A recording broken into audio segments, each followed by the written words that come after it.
Ang akusasyon, tumanggap siya ng 573 million pesos na halaga ng kickbacks.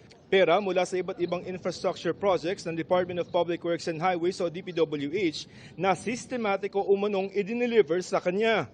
Our evaluation shows that substantial public funds were deliberately funneled into designated infrastructure projects in exchange for predetermined commission fees or kickbacks. Case records point to an accumulated sum of illicit payouts amounting to an aggregate sum of over 573 million pesos, which were systematically delivered to the principal respondent, Senator Jinggoy Estrada.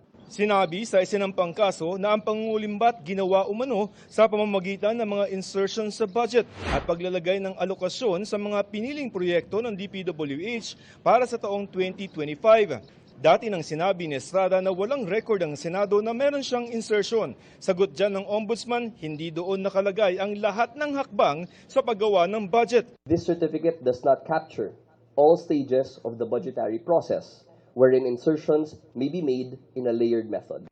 Kinasuhan din ang mga umunay kasabwat niya na sina dating Department of Public Works and Highways Secretary Manuel Bonoan at mga opisyal ng DPWH National Capital Region na sina Assistant District Engineer Denril Cesar Cortuna at mga district engineers na sina Manny Bulusan at Arturo Gonzales Jr. Hindi na sinampahan ng kaso mga state witness na sina dating DPWH Undersecretary Roberto Bernardo, NCR Regional Director Gerard Opulencia at dating Bulacan 1st District Engineer Henry Alcantara. Wala na rin kaso si dating DPWH Undersecretary Maria Catalina Cabral dahil pumanaw na ito.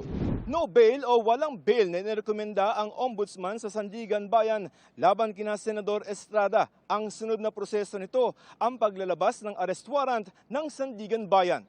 Niraffle na ng Sandigan Bayan kung anong dibisyon ang maglalabas ng warrant at didinig sa kaso.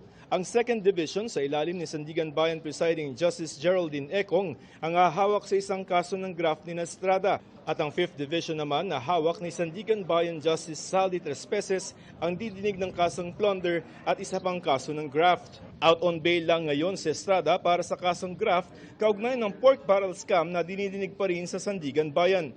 Hindi sumagot ang Ombudsman kung pwedeng humingi ng saklolo si Estrada sa Senado kung may lalabas na arrest warrant laban sa kanya. Sir, can you seek shelter sa Senate? Ayaw. Sagot ni Estrada sa kaso, gagawin niya ang lahat ng mga legal na remedyo. Inihahanda raw ng kanyang mga abogado ang mga hakbang para maipakita ang mga irregularidad sa naging proseso at ebidensyang hindi binigyan ng timbang.